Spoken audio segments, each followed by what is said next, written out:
You got into the safety business because you wanted to protect people, but somewhere along the way, the job started controlling your time, your schedule, your priorities, even your income potential. What if the expertise you've built over the years in the field can give you something more? More freedom, more control, more ownership of your future. I'm Sheldon Primus, the author of 7 Steps to Starting a Profitable Safety Consulting Business and the host of the Safety Consultant Podcast, with more than 350 episodes helping safety professionals become consultants and grow their career. Consulting changed my life. In fact, I'm a full-time RVer, and one consulting contract paid for my home I live in today.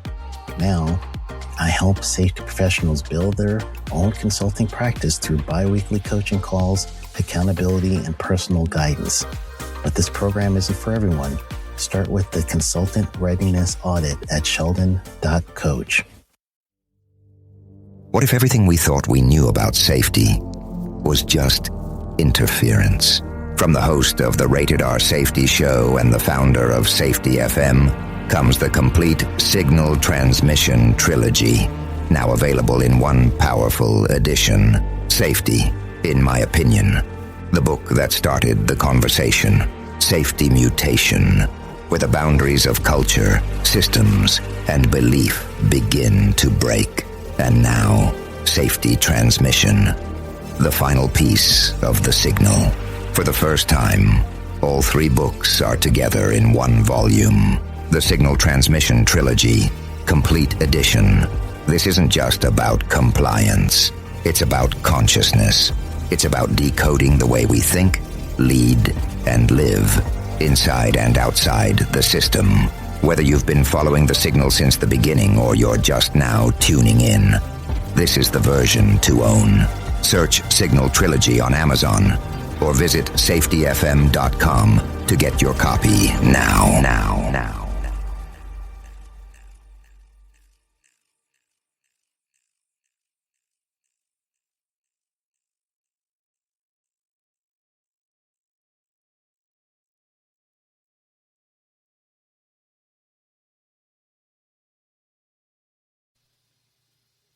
Hi, this is Jim from Safety Wars. Before we start the program, I want to make sure everyone understands that we often talk about OSHA and EPA citations, along with some other regulatory actions from other agencies, legal cases, and criminal activity. Everyone is innocent until proven guilty in a court of law. Proposed fines are exactly that, and they are often litigated, reduced, or vacated. We use available public records, news accounts, and press releases. We cannot warranty or guarantee the details of any of the stories we share, since we are not directly involved with these stories, at least not most of the time. Enjoy the show. This show is brought to you by Safety FM. And from the border, did I say border, of liberty and prosperity, this is Safety Wars. We're waiting for all the streams to kick in here. I am broadcasting live on Safety FM. Video stream is a little bit behind if you're on it, but that's okay. You may not be broadcasting live on video. That's okay too, because we will release it later on. We got a very special program tonight.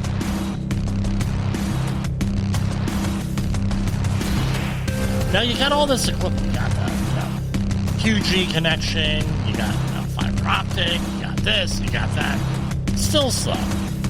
Imagine doing this on dial-up, because people used to do these programs way back in the day. I remember with the old political programs. You know, all those political programs were doing everything by dial-up. Okay, so we're going to start this again. Welcome to Safety Wars for Thursday, September 12th, 2024. We got one hell of a show for you tonight. Get ready, and you're going to mark this down. I got the Safety Shock Jock title on a video screen here.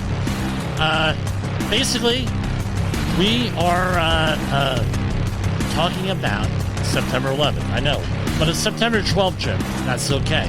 I had a problem here, doing what we do here, talking about stuff on September 11th. I do. I mean, what? No, it's a constant And it should be, by the way. It absolutely needs to be. It's constant talking about September 11th, every September 11th, especially here in the New York area. And I'm sure it's the same thing in Washington, D.C., that area, and Shanksville, Pennsylvania. I'm sure it's the same there, too, where, it's very emotional. And, I don't want to break down on the air with this. However, we're going to talk tonight. The title of the program is The Cost of Being Ignored. That's what it is. So early this morning, one of our colleagues and one of our listeners out there, David Olcott. I've known Dave. Dave is very young, right? As a lot younger than me. But Dave has been in the safety business longer than I have been, and I'm 32 years. I'm in the business. He is, you can look him up on LinkedIn. I don't know if he's okay with me sharing his employer, but rest assured, he has, Now, when he was going for his credentials, it was like, Jim, Jim, why, I'm hoping that they do the blah, blah, blah. No, you have to have references. And I said, Dave, you know everybody. You've been in this longer than I have. You have more experience than I am. And you're, why? Because his father was a co-owner with Bob Credrick's. Jeffery Olcott was Dave's father's name. They owned a company called Envirogenics back in the day. And, there's a history there, the company, the partners split, that sort of thing. But, and both went their separate ways, and both were very successful afterwards. Right? They were successful together and successful afterwards. And what ended up happening was Dave put on a LinkedIn post, and I did receive permission from Dave to share this on the air. And I commented on this. With this. I shared it on my profile.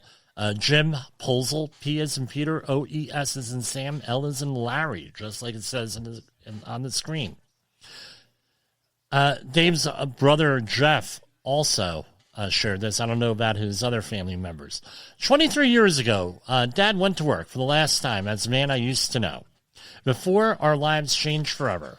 We didn't lose him physically, but we lost him mentally and emotionally.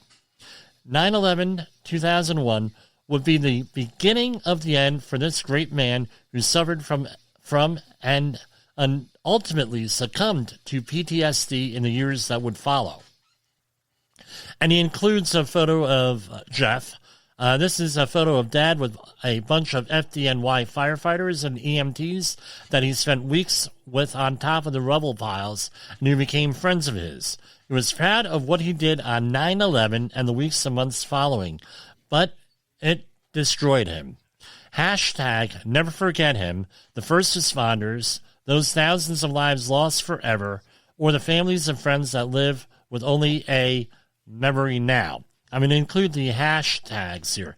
Hashtag mental health, hashtag mental health matters, hashtag break the stigma, hashtag you matter, and hashtag be kind.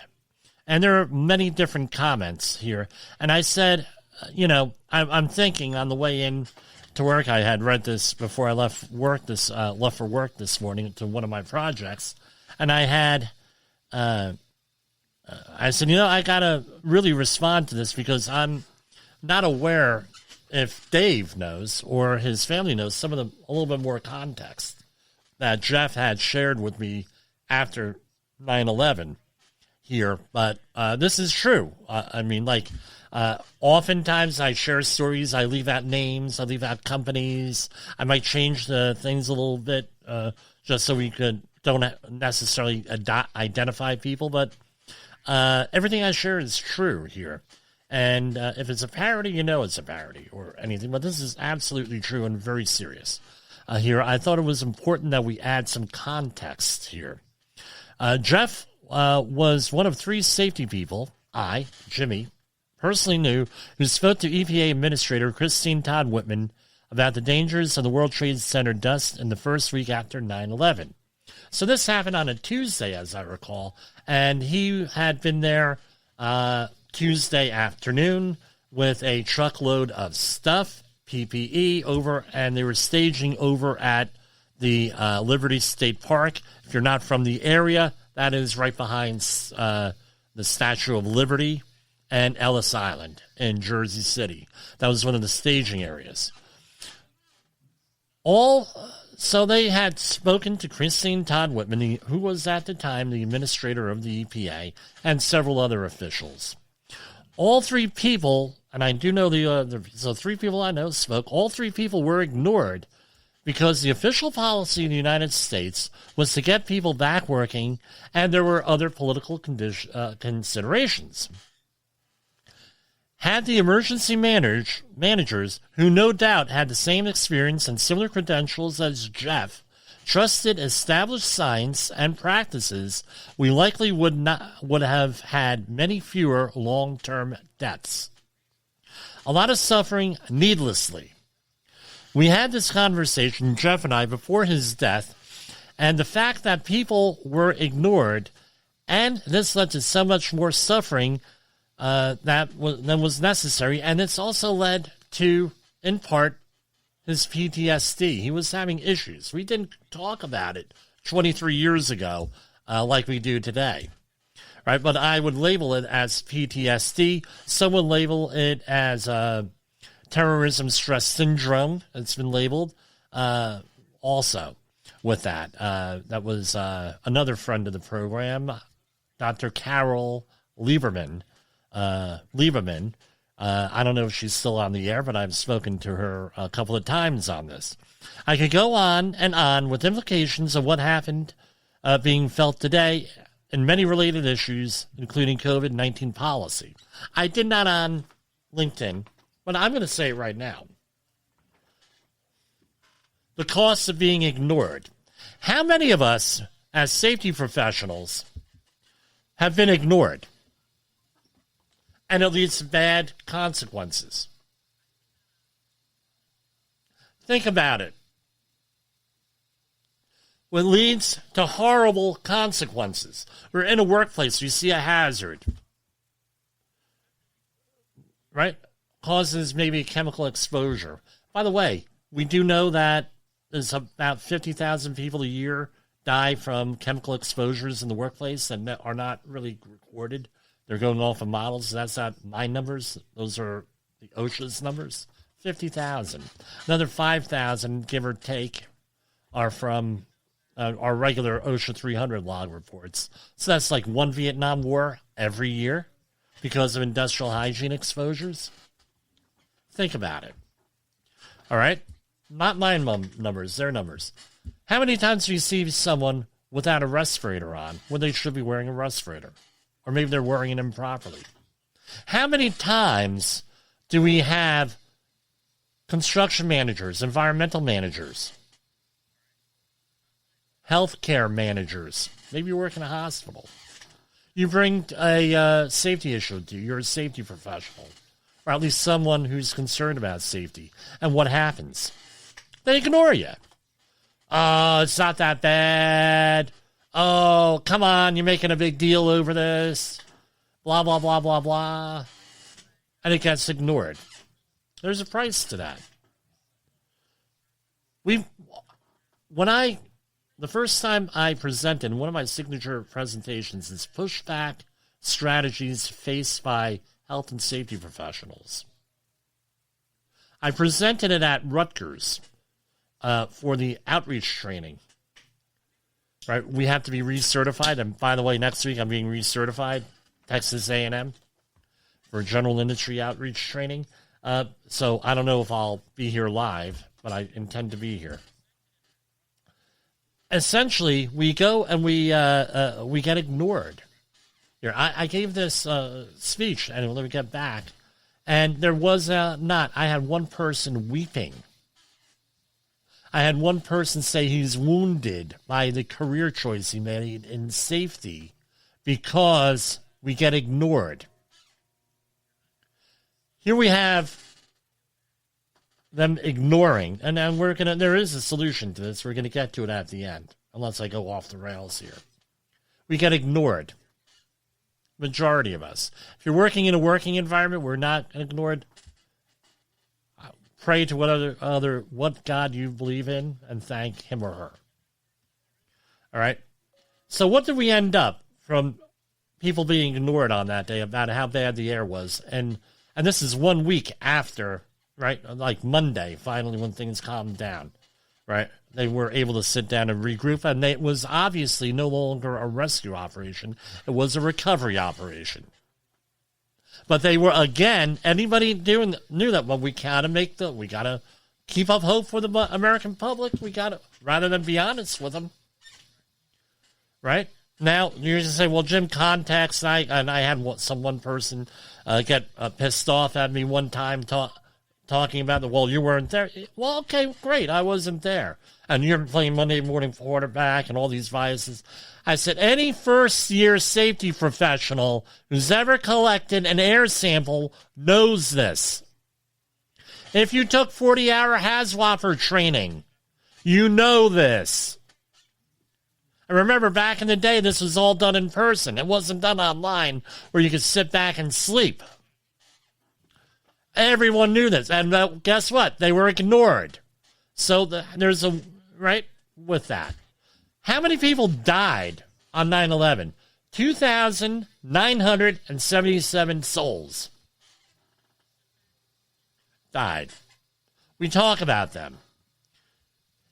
Some estimates on the people who died after 9/11 for this, and their numbers are literally all over the place. This is almost like, it's like it reminds me of, and we talked about it on this program in February 2021, right, when we had Imogene Salva. The numbers are, this is like the Soviet Union and the number of people that died in the concentration camps over there during World War II. Including 13 of my family. The numbers are all over the place. Right? Here, one number I heard, 10,000 people by 2018. One of the more current numbers says 4,343 people died.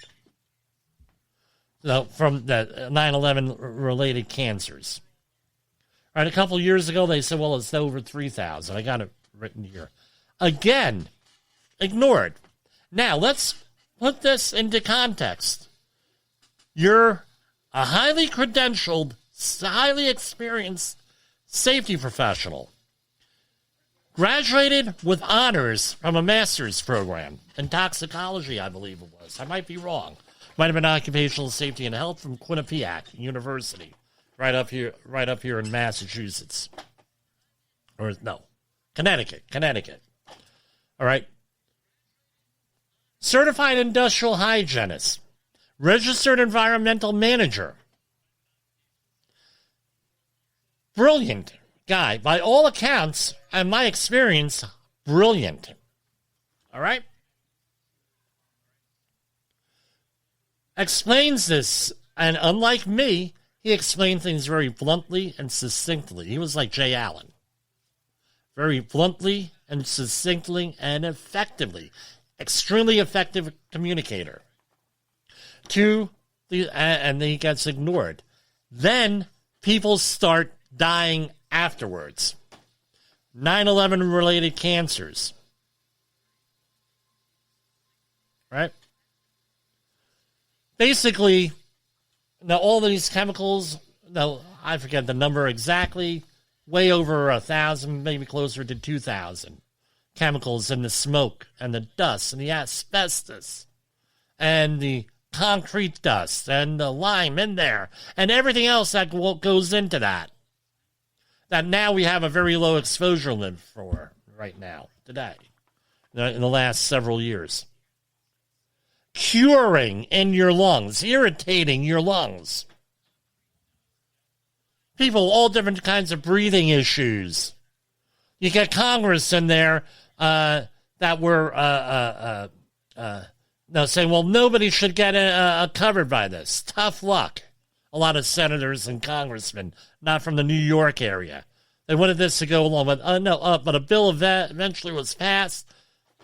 Stroga Act, They have coverage up to 2090 if you can prove that you got it from that. So you have to apply for it, and you got to wait. And by the way, if it's anything like the VA, right, Veterans Administration, what I had to go through with a family member this year, they're playing the waiting game. Who's going to either die or who's going to go and who's going to die first, and we don't have to worry about this anymore, or maybe they're just going to go away. How many government programs are like that out there meant to help people? This is the context. Now you're somebody like Mr. Olcott here, my friend, my mentor. You have somebody like him who gets ignored, and then everybody's shocked that he has PTSD? Really? Yeah, you're damn right I'm angry. Can I relate to this? The answer is yeah, and I've shared the story. I'm not allowed to go into details, but it was obvious to me that the Centers for Disease Control didn't know what the hell they were doing with an emergency in starting October 19th, 2001. Right? I remember it because it was my parents' anniversary and I missed the party to go and help manage for NBC and CBS. It was obvious for me. So where does my story go after this? Jeff succumbed to this. And rest in peace, Jeff. And I'm sorry if I upset anybody out there, but it's one of those things. We're doing this. Now, I go in after that, after the whole thing goes, and I get in, and was actively involved in politics, spoke to politicians at the highest levels, candidates, ran for office, 9th District. It was one of the campaign topics. I didn't run on the campaign, but it was talked about. We're not prepared for any of this stuff. We're not prepared for a pandemic. We're not prepared. We even had a vaccine plant built over in Swiftwater, Pennsylvania, and they just built another one fairly recently. Sanofi, Pasteur, then it's Sanofi Aventis, I think, one of those. I don't know what the current name is. Right? Preparing for a pandemic that never came. Flu pandemic, because we're going to be prepared. And we had sort of little tiny crises through here. I was on the phone with Mike Gallagher on the talk radio show host in 2010 discussing this. They're not prepared for this. What happened? They dropped the funding for all of this stuff in 2010. They, meaning the government, all the emergency preparedness, because we got a new administration in. We want to try to distance ourselves from the old administration. So none of this shit matters. And we were going through an economic crisis in 2008. Yeah, this is a little bit of a history lesson here. So they go and they ignore all of this stuff. Again. Right? Then we have little crises in there. Superstorm Sandy. We have a Hurricane Katrina. I believe that was 2005. That was thrown in. I'm jumping around a little bit. And all this, where things were obvious that we were not prepared for disasters. That we needed some kind of reform. Fast forward, 2019, September. Client calls me and says, Jimmy, we're having problems. And this is September. We can't get PPE. I said, what are you talking about? He says, Jimmy, you don't understand. We're having problems finding respirators, specifically P100 cartridges and combo cartridges and half-face respirators. And we were forced to buy full-face respirators because the suppliers said all this stuff is starting to sell out. Oh, crap. Sure enough, everything started to disappear off the shelves. It was the PPE. Think back. 2020 comes around, and we have full-blown COVID here, right? And there was all, hey, we're going to try. They tried to pull the same crap as they did on September 11th. There's not a problem here. Look at us. Everything's so wonderful. Everything's so good. We're going to go down, right? You see Nancy Pelosi and friends down in Chinatown, right? No, you talk about ridiculous. They want to show that China's okay and we're going to go to Chinatown and go and walk on the streets. Everything's fine. Look, nice press offer, no problems. To a city where not even 20 years beforehand, heard the air is good and everything else. You want to add insult to injury there. We forget about all that stuff. Then we get this memo on March the 25th, 2020. Let me take a quick break here. Get a drink of water. Hang on.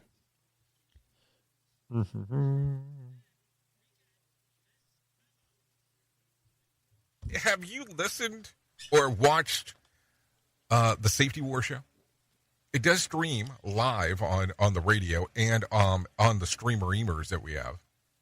So if you have not taken a listen to Jim Posel and what the hell he's doing every evening with Safety Wars, I would strongly encourage you to take a view or take a listen, whichever option is available for you, and take a listen to what the hell he has going on. It will take some deep dives and some information that you might be interested in.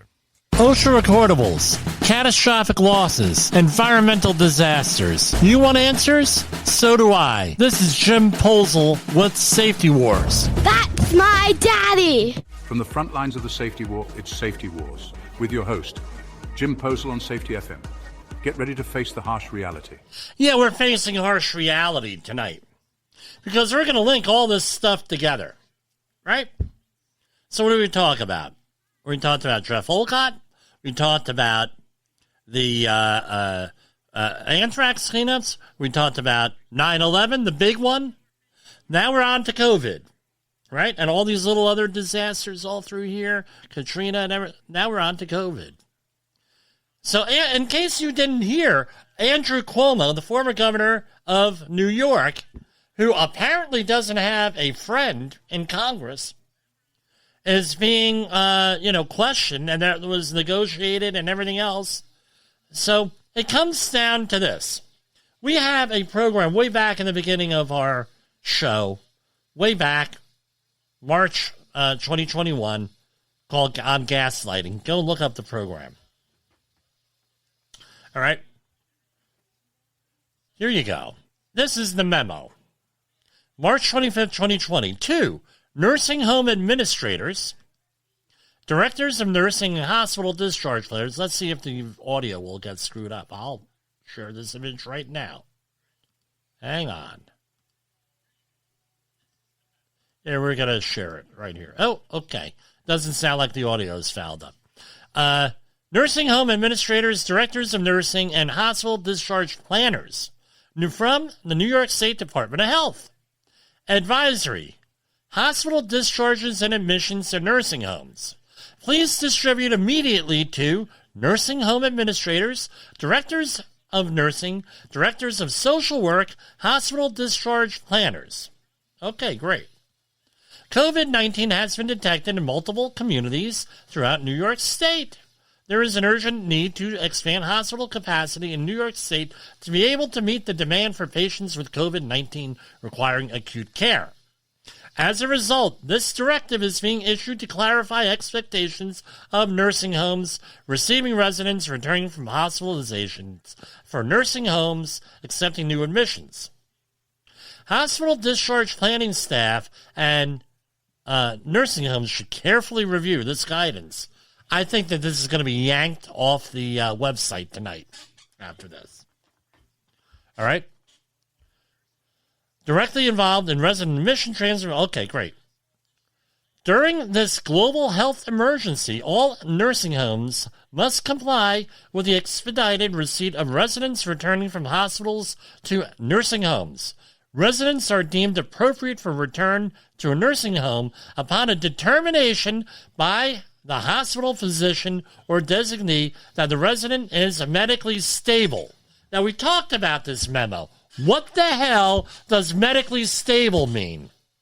It could mean anything. They gave themselves wiggle room here. Medically stable. What the hell does that mean? Hospital discharge planners must confirm to the NH by telephone that the resident is medically stable for discharge. So let's get this straight. You don't have enough hospital beds. You have sick people. All right? You have sick people. So where is the incentive? Is to get, and I'm not even going to get into the financial incentives that's being investigated also. The incentive is to get the person out of the hospital so somebody else can come into the hospital. Right? That's basically what it is. That's the context. Right? So that now they're medically stable. That doesn't mean they're not contagious. That does not mean that they're cured. That does not mean that they got better. That doesn't mean that they're conscious either. Just means that they're stable. They're not getting better. They're not getting worse. And then you're going to put this person into a nursing home where there is presumably no COVID or potentially a limited risk of COVID, blah, blah, blah. By the way, just to let you know, nursing homes are still dealing with this, and I can't talk about it. We'll just say. Because we have another COVID outbreak in there. Right? No resident shall be denied readmission or admission to the nursing home solely based on a confirmed or suspected diagnosis of COVID-19. Underlined. Right? Underlined here. Nursing homes are prohibited from requiring a hospitalized resident who is determined medically stable to be tested for COVID-19 prior to admission or readmission. And it goes on and on and on. Right, talking about PPE and blah, blah, blah. According to powers that be, this does not exist. This memo does not exist. Because this does not say that they have to accept people after it says no resident shall be denied readmission or admission to the NIH based solely on a confirmed or suspected diagnosis of COVID-19. Sounds like to me. Now you're in the nursing home. And remember, New York Board of Health suing a lot of people at this point. Right? A lot of investigations of workplaces. Talked about Amazon. Staten Island, and another Amazon facility, 120, at the time, I don't know, I haven't kept up, $125 million in lawsuits and fines. OSHA, had hundreds and hundreds of problems with respiratory protection. Everyone's scared shitless here. Am I going to get sued? What do I do? So, they come out with this, and they have the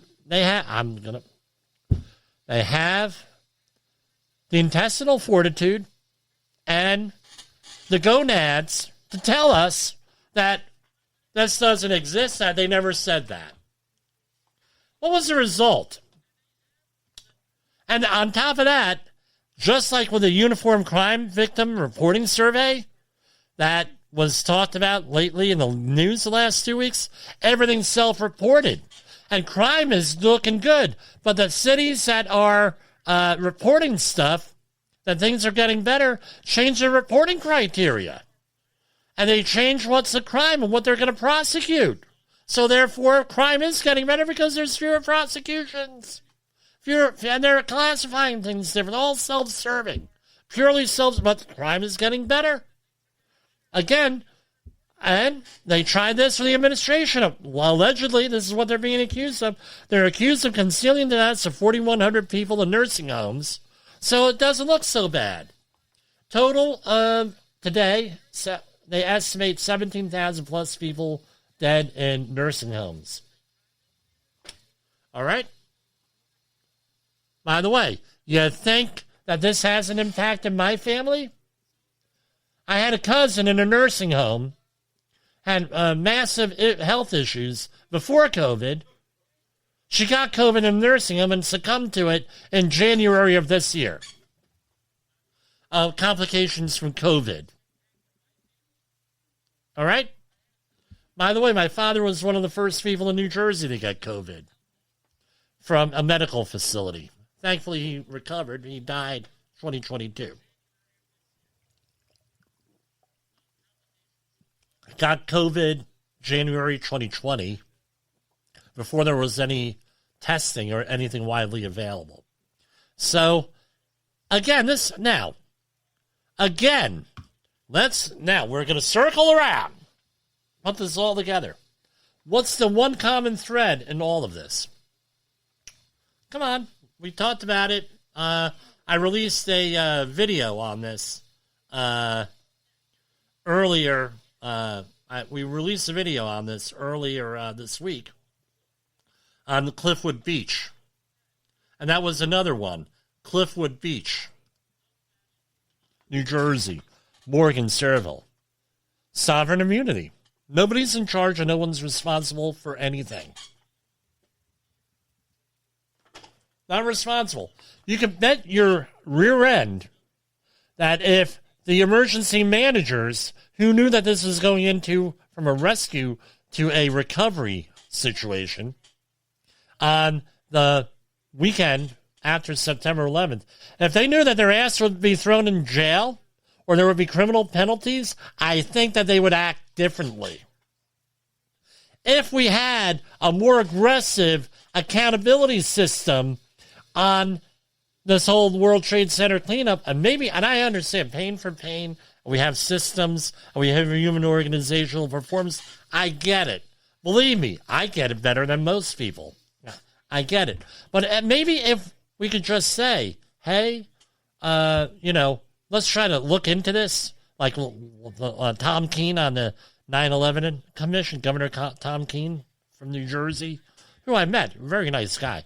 Had he been a little bit more forceful on this, and that commission been like, well, why did we make these decisions? I mean, if they publicized them and not buried in a 585-page report, had they gone that, maybe things would have been better. Years later, to her credit, Christine Todd Whitman issued an apology.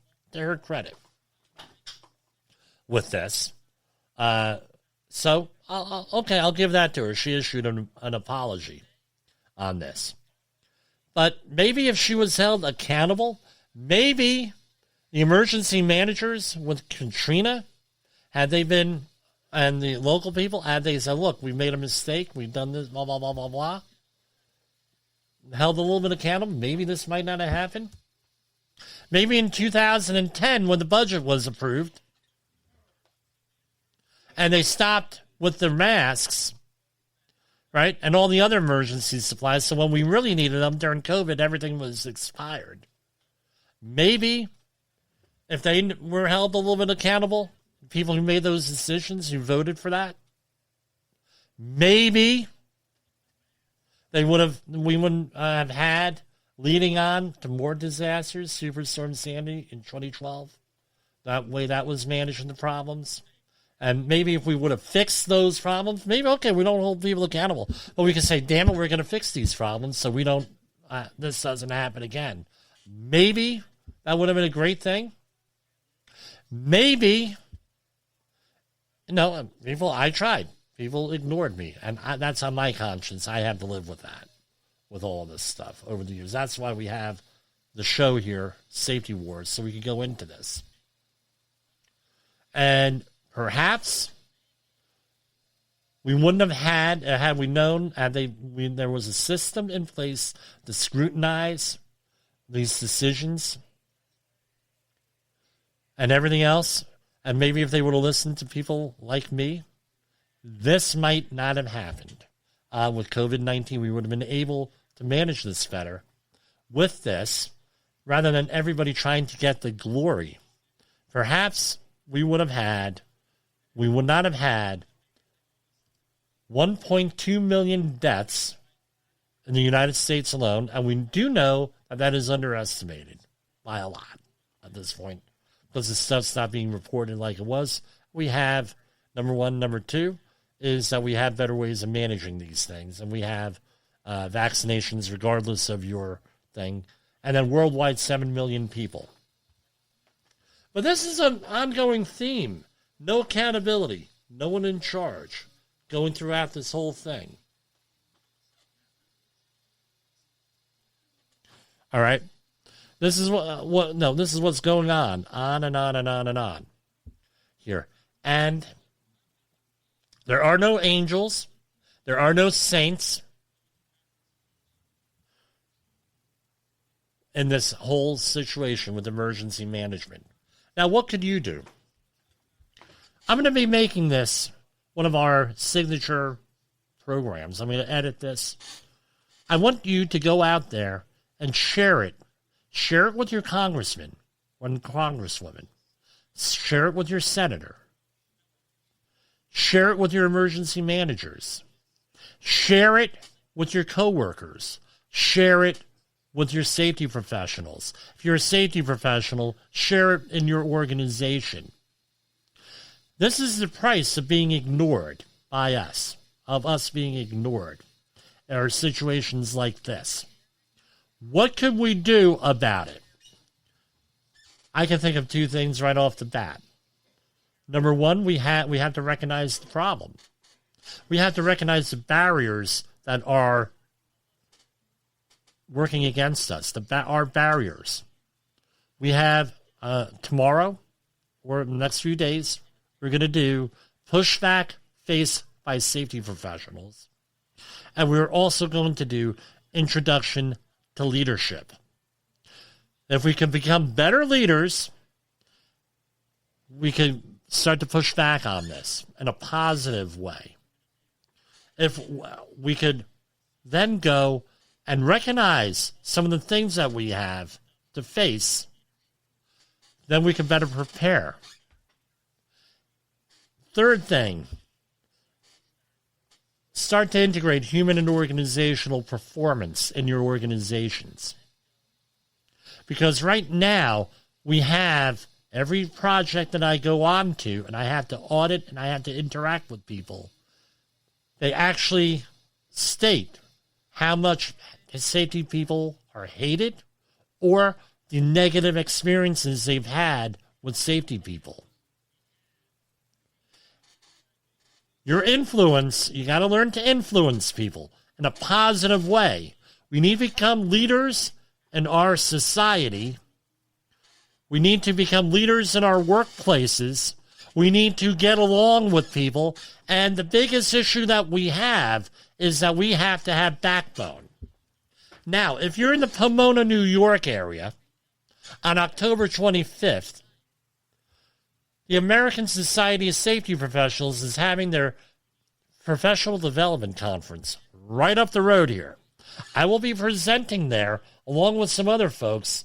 I will be talking about introduction to leadership, and there's going to be a presentation on mental health and suicide there. It's planned right now on this. Check back at safetywars.com on this program. We'll share it. If you're a member of the ASSP, Lower Hudson Valley, we're right up here. Great event. I've been going to it for years. We'll talk more about this then. But there is a price for us being ignored. We got to work on it, guys and gals. People, we got to work on it. All right? And that's what I have. 41 minutes. That was a lot shorter than I thought. And we're going to go to commercial break.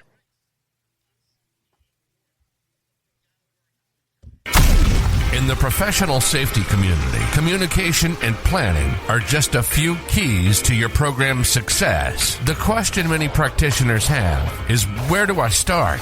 Dr. Jay Allen, the creator of the Safety FM platform and host of the Rated R Safety Show, has built a global foundation to help you along the way. Go to safetyfm.com and listen to some of the industry's best and most involved professionals, including Blaine Hoffman with the Safety Pro, Sam Goodman with the Hop Nerd, Sheldon Primus with the Safety Consultant, Jim Pozell with Safety Wars, Emily Elrod with Unapologetically Bold, and many others.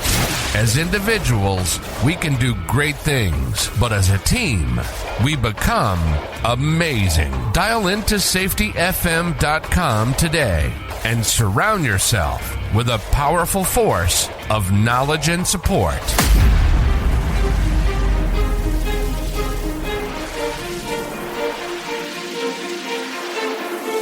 Hey there, safety professionals. Welcome to another episode of Safety Wars on Safety FM, hosted by Jim Posel, and today we're diving into what it really means to be on the front lines of the safety war. So, let's start with the basics. Safety is not just a set of rules or regulations. It's a culture, a mindset, a way of life. When we talk about safety, we're not just protecting workers from harm. We're building an environment where everyone can thrive. It's about going home safe and sound to our families every single day. Now, I know it sounds like a heavy responsibility, but that's why we're here. To make sure everyone understands the importance of safety and knows how to implement it effectively. Whether you're a seasoned safety professional or just starting out, there's always something new to learn. Let's talk about some key strategies. First up, communication. It's critical to ensure that everyone on the team is on the same page. Regular safety meetings, clear signage, and open dialogue can prevent a lot of accidents before they even happen. Next, let's focus on training. Proper training equips your team with the knowledge and skills they need to stay safe. Remember, it's not just about ticking a box. It's about making sure every worker understands the why behind each safety protocol. This understanding fosters a culture of safety where everyone looks out for one another. Of course, we can't forget about technology. From wearable safety devices to advanced monitoring systems, technology is revolutionizing how we approach safety. Embrace it. Use these tools to enhance your safety programs and keep your team protected. But let's not get too comfortable. Safety is an ongoing battle. New risks and challenges emerge all the time. Stay vigilant, stay informed, and never stop striving for a safer workplace. So, what's the takeaway? Safety is everyone's responsibility. It's about creating a culture where safety is ingrained in everything we do. As safety professionals, it's our job to lead by example and inspire our teams to commit to a safer future. Thanks for tuning into Safety Wars on Safety FM. Stay safe out there, and remember, every day is a new opportunity to make a difference. Catch you on the next episode.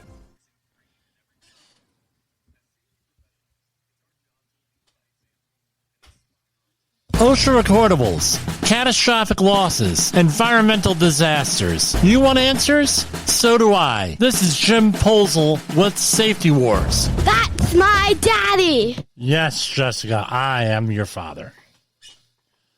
Now, that might have been way over the top for some of you folks out there, but, you know, it is what it is here. All right, so yesterday I read a lot of things, and I've seen this on 4 different websites here. Some of them political with this, or issue-oriented, I should say, NGOs. This was like the most freaky thing, and so let's here. Fracking company with 2,000 plus environmental violations selected for federal environmental justice funding. A Pennsylvania-based fracking company is the subject of controversy after one of its projects was listed as an environmental justice initiative under a federal government program from the U.S. By the U.S. Department of Energy. An environmental monitoring project conducted by a certain company, a natural gas company headquartered in Pennsylvania, was included on a list of Justice 40 efforts related to the federally funded Appalachian Hydrogen Hub. All right? Hydrogen Hub. Hold on. Okay. The hub is a network of infrastructure that will create hydrogen for energy use. It's part of a nationwide initiative to advance hydrogen production with the goal of decreasing climate warming carbon emissions in the U.S. Justice 40 is a Biden administration initiative that directs 40% of overall benefits of certain federal programs to environmental justice communities, which are low income and overburdened by pollution. The inclusion of the company's project, dubbed the Racial Transparency Program by the company, suggests the company is slated to receive some of the $30 million in public funds allocated to the region's Hydrogen Hub project. Also included on that list is a natural gas producer, an oil and gas pipeline, etc., etc., etc. The company says that 9 months into the project, preliminary air monitoring results indicate that natural gas development done on these projects is safe and inherently good for the communities where we operate. But the company has a history of environmental violations and criminal charges for misreporting its own air emissions. CNX has wrapped up more than 2,000. Oh, sorry about that. The company reportedly has, and this is alleged, I don't know if this is true or not, but this is what's in the article, more than 2,000 environmental violations by the Pennsylvania Department of Environmental Protection for the last 20 years at the more than 500 oil and gas wells that operates in Pennsylvania. The company also pleaded no contest to criminal charges for misreporting air pollution levels and violating the state's Air Pollution Control Act. Really? I don't know, it goes on and on and on and on and on. And what's my comment on this? Again, this is, and I've been on this. You see these things, you get, community awards. One of the best ones was a company I know got a Diversity, Equity, and Inclusion Award. And when I worked with a company, that they were like the last company in the world you would ever expect to get it. I mean, you know, they're getting an award for this from the government in diversity, equity, and inclusion, and high accolades. They had a KKK guy in charge of the place. Really? What the hell are we doing out there? I don't know. Ay. All right. Yes. That is, again, I have background music. I invested a little bit, and we got all different types of stuff here, right? So, that's all royalty-free. That's open. We don't, we have royalty-free stuff here. Otherwise, I'm going to get yelled at by Jay Allen. All right. The U.S. Department of Labor announces $1.4 million in grants to prevent and respond to workplace gender-based violence and harassment. Let me do a share screen here. Hold on. A lot of the people view this program on their phone, and let's just... All right, here we go. The U.S. Department of Labor today announced the award of $1.4 million in funding to support efforts by 4 community organizations to prevent and respond to gender-based violence and harassment against undeserved and marginalized women workers. Okay, administered by the Department's Women's Bureau and the Employment and Training Administration, the Fostering Access Rights for and Equity Grants will help survivors and women at high risk for violence and harassment in the workplace. The Biden-Harris administration is changing lives by creating, growing, and supporting good jobs where workers are safe, respected, and treated fairly. We can only do that by eliminating gender-based violence and harassment in the world of work. The Fostering Access, Rights, and Equity Grants announced today represent an important investment toward that goal, said Acting Secretary Julie Su. The FAIR Grant program helps women workers to know their rights, create tools to prevent and address gender-based violence and harassment, and by doing so, empower workers and advance gender equity. The FAIR Grant program supports community organizations that do this sort of thing, gender-based violence and harassment. Good, I guess that's a great thing, you know? They want basically education. Develop programs that mitigate risks that prevent gender-based violence and harassment, and connect working women with services, benefits, and legal assistance, and facilitate and encourage working women survivors to become focal points in their communities. Okay, great thing. Federal appeals court upholds decision that a company wrongfully exempted inside sales representatives from overtime pay. After an investigation by the U.S. Department of Labor's Wage and Hour Division, the department's Office of the Solicitor filed a suit in July 2020 against FW Web Company, a wholesale distributor of plumbing, heating, and cooling and other products in the U.S. Court for the District of Massachusetts. The department alleged, among other things, that Web violated the Fair Label Standards Act. And now, basically, you've got to make darn sure that you keep adequate and accurate records of hours worked. In June 2023, the district court granted summary judgment in favor of the department on the exemption issue, as well as the department's overtime and record-keeping claims. But basically, this is one point of view. I read an article on this case from the other point of view. The company felt that my understanding was that the company felt that they're giving bonuses here for this. That they were giving bonuses that should make up for this. And, there's a certain threshold with this. I don't know if that's, this is what the courts came out with. Here we go. And we have, what do we have? 5 minutes left. Let's see. We'll do one more story here. We'll cover this in depth tomorrow, this next story. But we'll just read the press release here. This is going to be, maybe not tomorrow, maybe next week. For whatever reason, they are not releasing so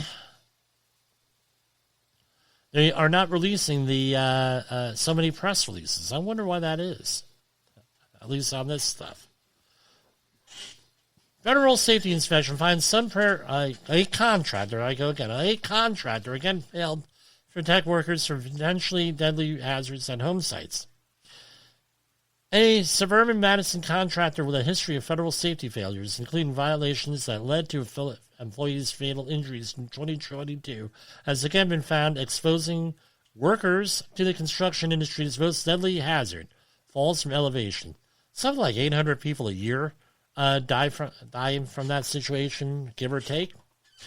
The company received citations for 1 willful, 2 repeated, and 5 serious violations, and proposed $144,000 plus in penalties. So basically, all revolved around fall protection issues here. The willful. Now, I'm going to say this: we talked a lot about controversial things today.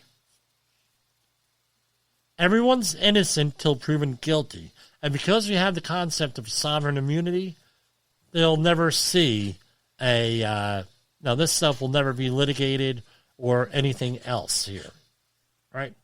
So this is what, again, they're public figures. You can say certain things about public figures that you can't say about other things, right? Without being, right? I've met several of these people. They're very nice people. But what we need is something where, right,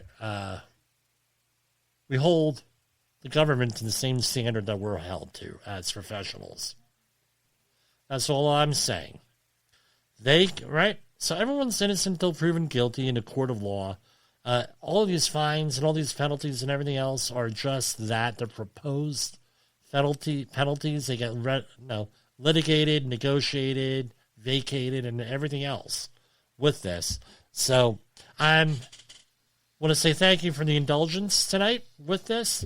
And we will see you back with all this stuff. And good night, everybody. We're right at about 8:56. We're going to go right to our outro and then some patriotic music as also. People like the patriotic music at the end of the program. Safety Wars is streaming now. SafetyFM.com. The views and opinions expressed on this podcast are those of the host and its guest and do not necessarily reflect the official policy or position of the company. Examples of analysis discussed within this podcast are only examples. They should not be utilized in the real world as the only solution available, as they are based only on very limited and dated open source information. Assumptions made within this analysis are not reflective of the position of the company. No part of this podcast may be reproduced, stored in a retrieval system, or transmitted in any form or by any means, mechanical, electronic, recording, or otherwise, without prior written permission of the creator of the podcast, Jay Allen.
You got into the safety business because you wanted to protect people, but somewhere along the way, the job started controlling your time, your schedule, your priorities, even your income potential.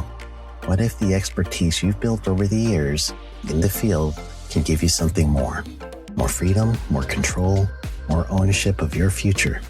I'm Sheldon Primus, the author of 7 Steps to Starting a Profitable Safety Consulting Business and the host of the Safety Consultant Podcast, with more than 350 episodes helping safety professionals become consultants and grow their career. Consulting changed my life. In fact, I'm a full-time RVer, and one consulting contract paid for my home I live in today. Now, I help safety professionals build their own consulting practice through bi-weekly coaching calls, accountability, and personal guidance. But this program isn't for everyone. Start with the Consultant Readiness Audit at sheldon.coach. What if everything we thought we knew about safety was just interference? From the host of the Rated R Safety Show and the founder of Safety FM comes the complete Signal Transmission Trilogy, now available in one powerful edition. Safety, in my opinion. The book that started the conversation. Safety Mutation, where the boundaries of culture, systems, and belief begin to break. And now, Safety Transmission, the final piece of the signal. For the first time, all 3 books are together in one volume. The Signal Transmission Trilogy, Complete Edition. This isn't just about compliance. It's about consciousness. It's about decoding the way we think, lead, and live, inside and outside the system. Whether you've been following the signal since the beginning or you're just now tuning in, this is the version to own. Search Signal Trilogy on Amazon or visit safetyfm.com to get your copy now.